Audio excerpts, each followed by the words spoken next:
Namanya Ina. Ia berusia 25 tahun. Sudah 5 tahun lamanya ia berpisah dengan keluarga di kampung untuk mengadu nasib di ibu kota. Ia bekerja di salah satu perusahaan di mana ia adalah pegawai kepercayaan atasannya. Sudah lama Ina tidak pulang kampung dan ia pun merindukan keluarganya. Sayangnya, belakangan ini dia merasa kesulitan datang ke kantor. Rasanya ia ingin menghentikan waktu untuk hari esok agar tidak bertemu dengan atasannya.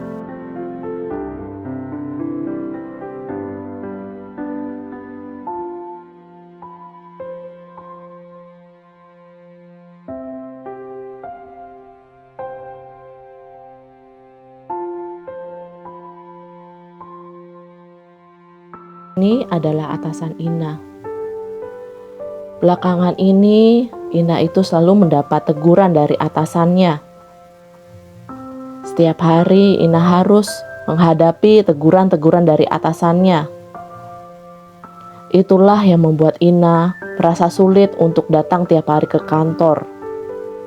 Rasanya ia ingin menghindari atasannya setiap hari karena tidak tahan dengan teguran-teguran dari atasannya. Ia pun mengalami frustasi hingga dia kesulitan tidur. Karena itulah Ina membutuhkan pertolongan.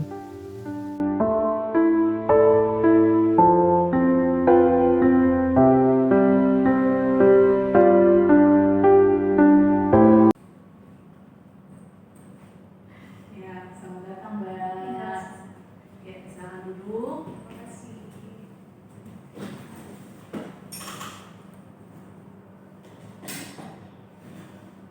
Bagaimana Mbak kabarnya hari ini? Hari ini kabar saya tidak baik karena saya akhir-akhir ini kurang tidur. Ya, koreksi jika saya ada salah. Jadi Mbak hari ini kelihatan lelah dan kurang tidur. Kalau boleh alasannya apa ya Mbak? Karena saya sangat frustasi, Mbak. Ya, frustasinya seperti apa ya Mbak?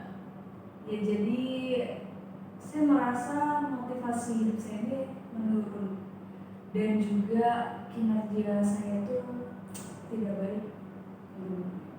Baik, jadi Mbak merasa tidak ada motivasi dan saya boleh tahu itu sejak kapan ya Mbak dirasakan? Saya merasakan hal ini sudah terhitung 3 bulan. Baik, sudah dirasakan 3 bulan ya Mbak. Kalau boleh tahu penyebabnya apa ya Mbak?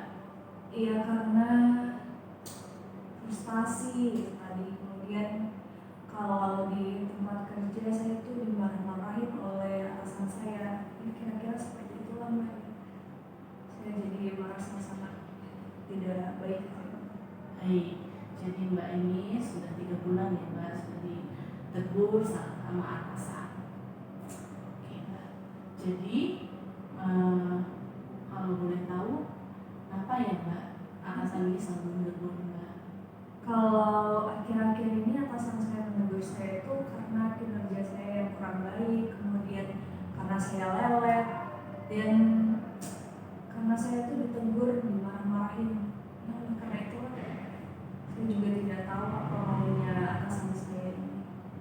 Baik, jadi Mbak ini salah ya juga karena selalu ditegur ya. Boleh tahu Mbak ini kan sudah 3 bulan sudah ditegur sama ini. Bagaimana Mbak bisa melampiaskan atau meredakan frustasi yang Mbak rasakan? Kalau selama ini saya itu menghilangkan frustasi saya itu dengan cara menelpon orang tua saya melalui video call. Itu adalah salah satu obat saya supaya saya itu tidak merasa frustasi yang berlebih. Seperti itu. Oh baik, jadi selama ini memang ada keinginan untuk selalu video call dengan orang tua ya. Kalau boleh tahu alasannya kenapa ya? Karena tuh saya tuh kangen sama mereka. Apalagi beberapa bulan ini orang tua saya itu sakit ya di kampung. Jadi saya merasa saya ingin ingin pulang, tapi saya takut atasan saya ini tidak memperbolehkan saya untuk pulang. Seperti itu. Jadi selama ini Mbak belum mengkomunikasikan dengan bos Mbak bahwa Mbak ini pengen pulang, pengen mengunjungi orang tua.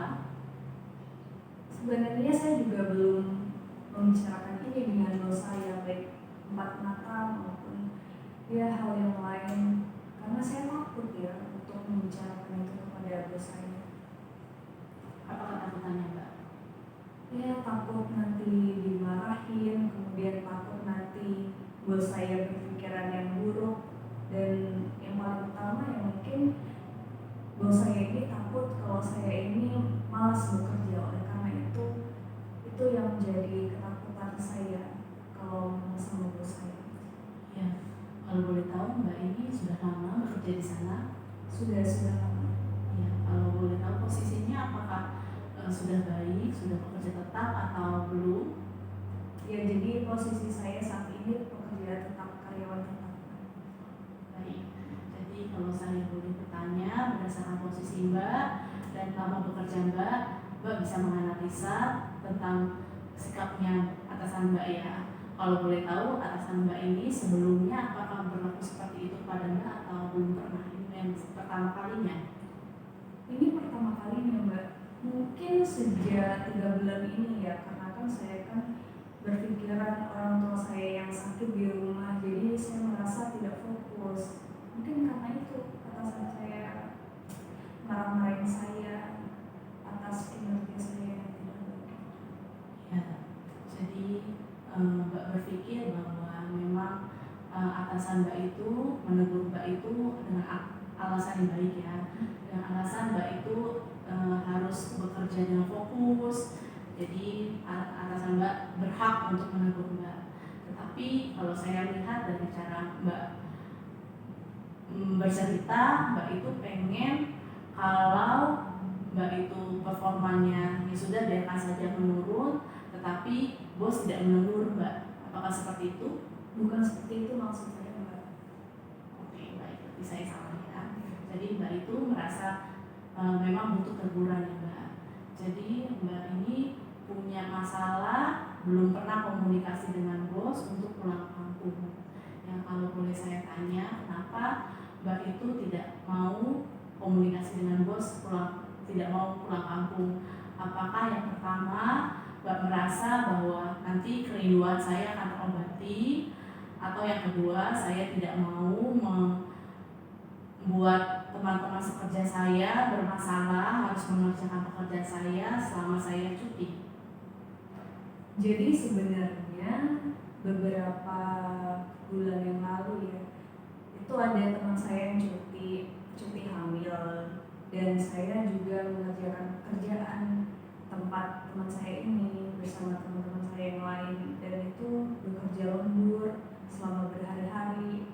Nah, oleh karena itulah saya takut ya kalau misalkan saya cuti seperti itu.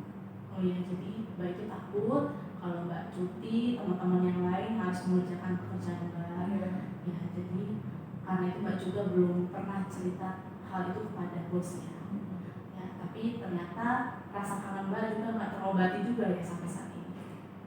Sebenarnya terobati ya, perlahan-lahan kan memudahkan, karena hal yang pertama tadi ya, saya mengobati rasa kangen saya itu dengan video call dengan orang tua, jadi ya, lama-lama ya tidak apa-apa lah kalau misalkan tidak pulang. Ya, tapi masih bermasalah dengan kinerja di kantor. Ya, kalau misalkan terus-menerus seperti ini ya masih bakalan sama, Mbak. Iya, jadi jika saya simpulkan ya Mbak, ini ada masalah dari gangguan tidur. Ini karena frustasi di kantor, karena selalu ditegur oleh atasan Mbak, karena kinerja Mbak yang turun. Dan ini permasalahan utamanya adalah karena kerinduan Mbak ya untuk pulang kampung. Ya, jadi Mbak sabar, tenang dulu, kita akan cari solusinya. Kalau menurut saya, Mbak perlu komunikasi yang baik dengan bos Mbak ya. Berbicara dulu tentang keinginan Mbak untuk pulang sebentar ya.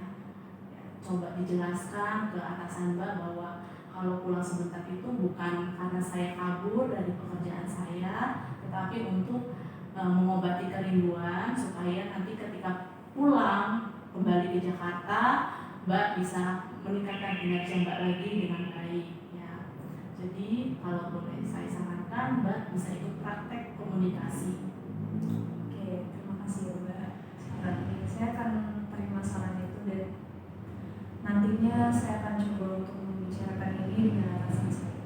Ya, jadi kalau berdasarkan firman Tuhan juga dalam Yakobus 5 ayat 16 bahwa jika kita saling mengaku dosa kita dan kita saling berdoa maka kita dapat disembuhkan. Jadi penyakit Mbak ini yaitu gangguan tidur bisa perlahan-lahan diobati dengan cara saling berkomunikasi dengan atasan, mencari jalan tengah, lalu juga bisa mendoakan permasalahan itu supaya bos juga mengerti dari sudut pandangnya Mbak, dan Mbak juga bisa bertemu dengan keluarga di rumah ya. Jadi kalau boleh saya sarankan untuk Mbak berlatih komunikasi dengan baik ya. Mbak mau ikut programnya? Iya, saya mau. Ya, terima kasih ya Mbak. Saya sangat bersyukur Mbak datang ke sini, saya bisa kenal dengan Mbak Ina, saya juga bisa melihat Mbak berkomitmen untuk memperbaiki diri. Jadi kalau boleh mulai minggu depan di hari dan jam yang sama dengan sekarang kita bertemu lagi untuk mulai pelatihan yang berkomunikasi yang baik dengan atasan Mbak. Oke, baiklah. Ya, baik Mbak. Sebelum Mbak pulang, saya mau mendoakan Mbak. Mari kita bersatu dalam doa. Bapa kami yang berkata dalam kerajaan surga yang kudus, terima kasih ya Tuhan, hamba-Mu pada saat ini bertemu dengan Mbak Ina ya Tuhan. Terima kasih Tuhan, karena penyertaan-Mu Mbak Ina berani membuka dirinya untuk menceritakan permasalahannya mengenai kesulitan tidur dan juga mengenai pekerjaan di kantor dan kerinduan Mbak Ina dengan keluarga di rumah. Kiranya Kau berkati Tuhan setiap masalah-masalah yang Mbak Ina hadapi supaya Mbak Ina mendapatkan jalan keluarnya Tuhan. Berkati juga untuk pertemuan-pertemuan kami berikutnya Tuhan, untuk melatih komunikasi Mbak Ina supaya Mbak Ina berani berbicara kepada atasannya untuk izin cuti, bertemu dengan keluarga di rumah supaya hal itu bisa terjadi ya Tuhan, dan juga ada solusi-solusi lain untuk permasalahan Mbak Ina. Kami serahkan Tuhan Mbak Ina dalam pekerjaannya, dalam keluarganya Tuhan. Berkati supaya Mbak Ina tetap kuat dan teguh dan juga menjadi berkat bagi sesama. Kami serahkan Tuhan hidup kami selanjutnya, di dalam nama-Mu kami berdoa dan syukur. Amin. Terima kasih ya Mbak. Terima kasih kembali Mbak.